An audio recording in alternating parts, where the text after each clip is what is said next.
What's going on? What's going on? What's going on? About to sit here and check out this JD Sumner, uh, answer these questions about my boy. So, yeah, but here he got going on and see how he talks about my boy. So, other than that, drop me a comment. Let me know what you think. Let's get it. Mr. Sumner, I named my son after Elvis using his middle name, Aaron. And I spelled it Aron, just like what I'd always seen on Elvis's birth certificate and all of his official records. But then, why then was his middle name, Aaron, spelled Aaron on his gravestone? Because we had seen, certainly at the time of his birth in Tupelo, Mississippi, they would have known how to spell his name. Well, of course, you got to imagine that Vernon Presley didn't know when this was spelt with two A's on the grave marker, the tombstone. I doubt that Vernon even noticed it. Vernon Presley was an ignorant man. And don't misunderstand me when I say ignorant. Stupid is one thing and ignorant is another. Ignorant man can learn. A stupid man can never learn nothing. But I would not have known how to spell Aaron, and I doubt that Vernon knew how to spell Aaron. In fact, I didn't even know Elvis's name was Aaron until he passed away. It was always Elvis to me.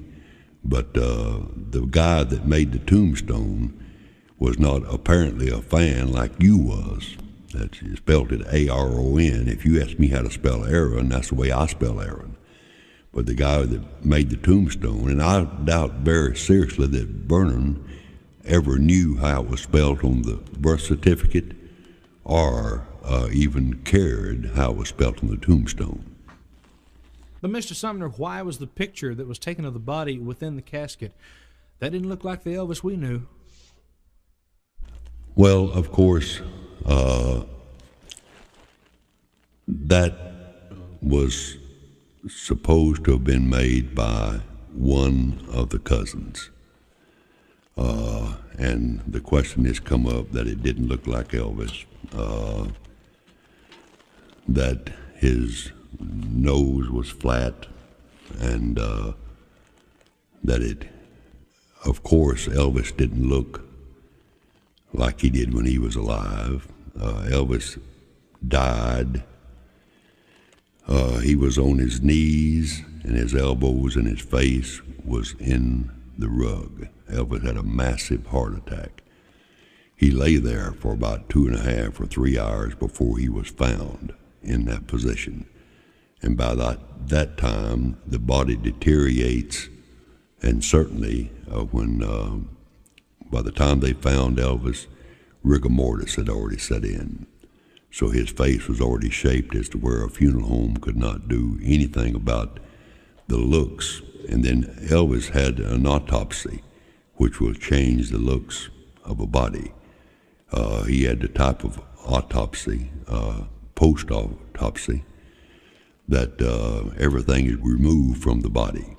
So this deteriorates the looks of a body. Had it been me, I would have never opened the casket.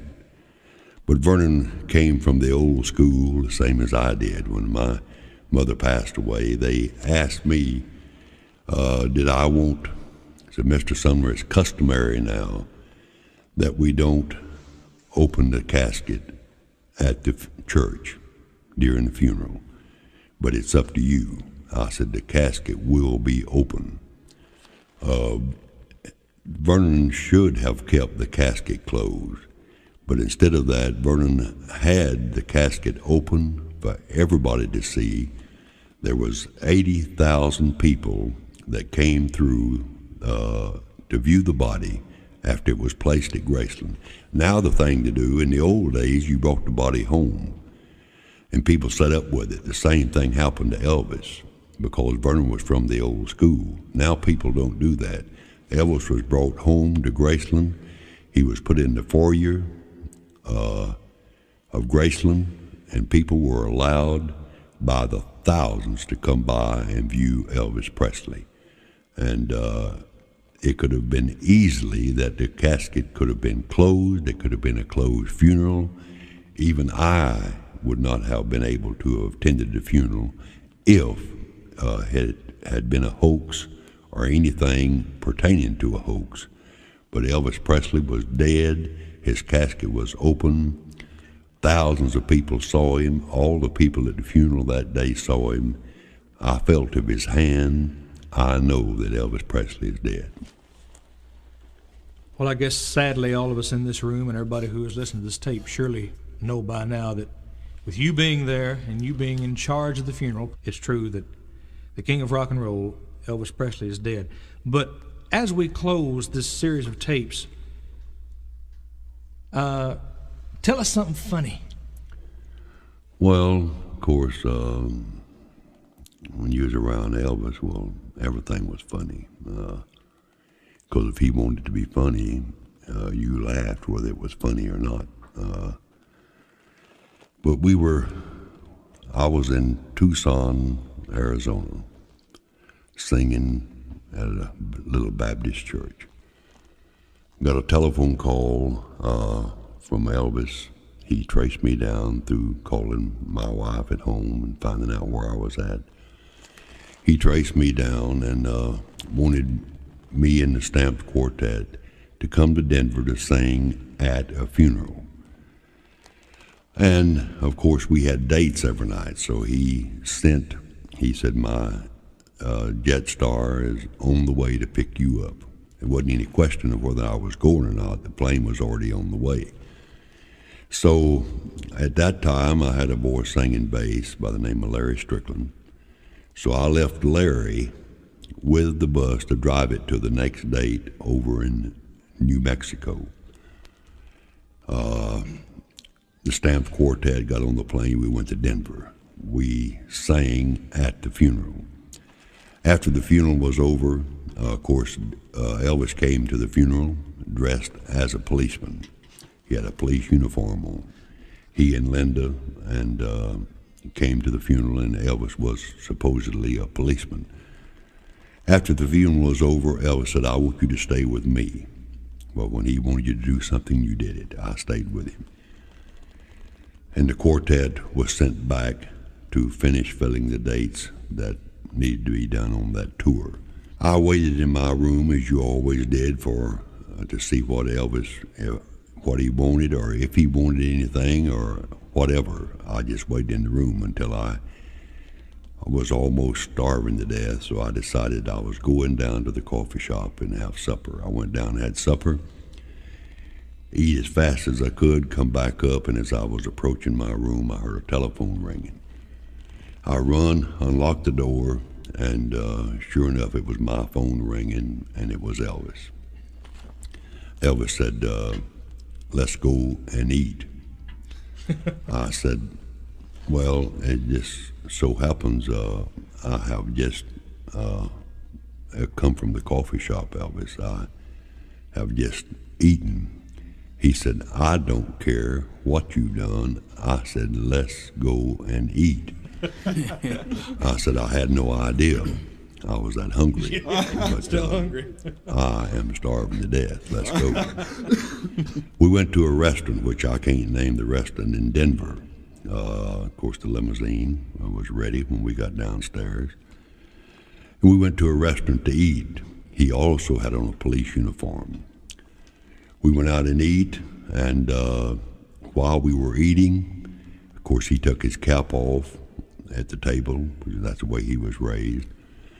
And what I ordered was lobster and steak, because there wasn't that much lobster and steak to what I could get it down some way without it looking bad. So, but what Elvis ordered was a peanut butter and jelly sandwich, and it cost $18.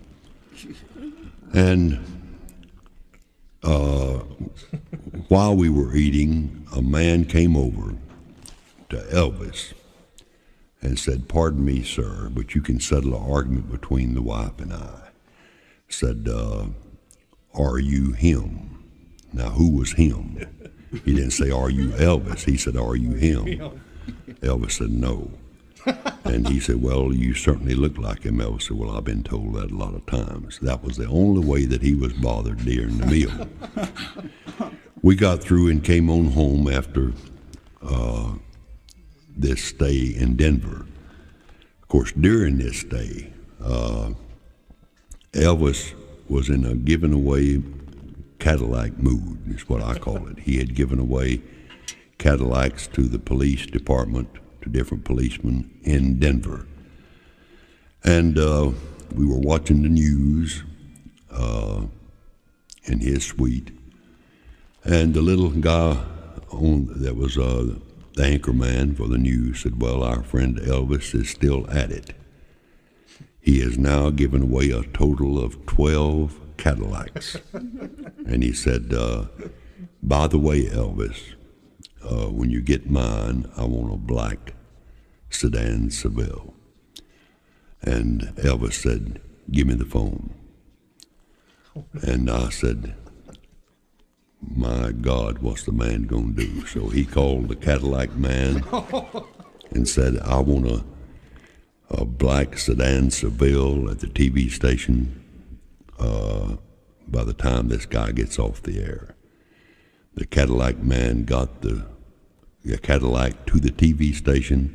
When he came off the air, they had the cameras and all ready. They took him on the outside, and the Cadillac was there waiting for him, the one that he had asked for just a few minutes before.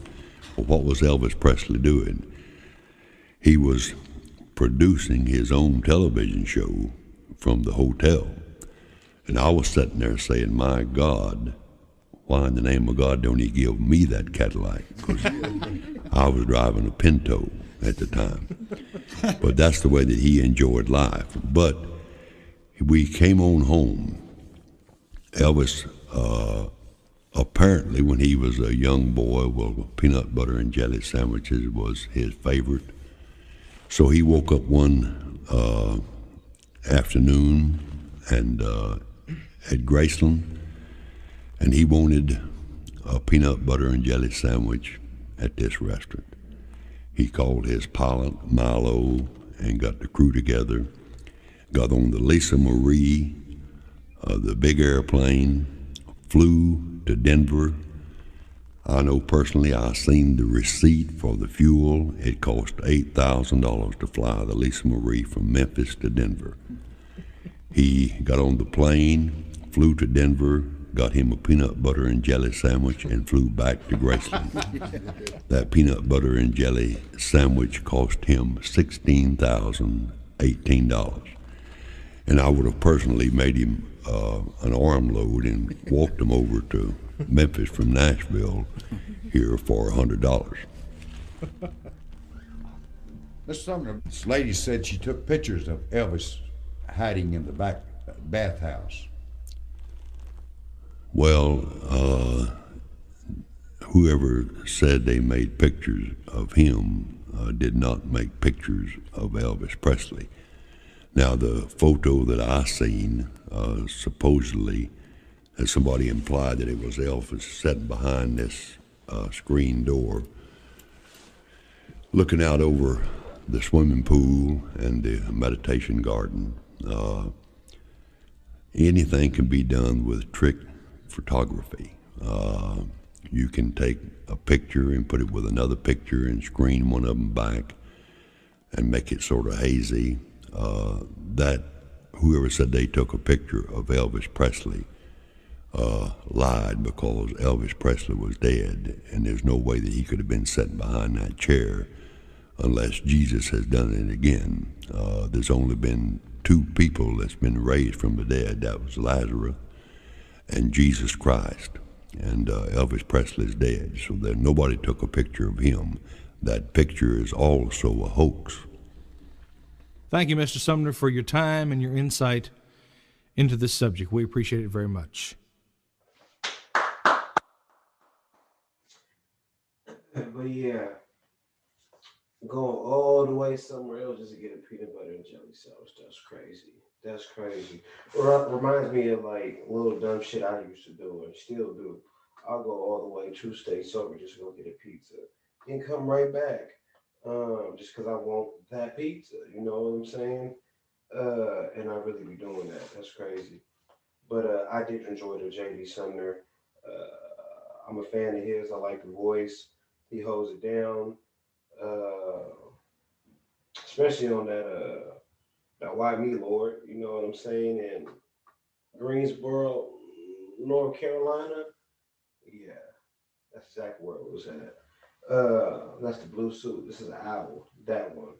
Uh, but yeah, people just didn't want to believe and understand that he was gone, which is understandable, especially when they got an attachment to this man and things like that. But you know, and that story about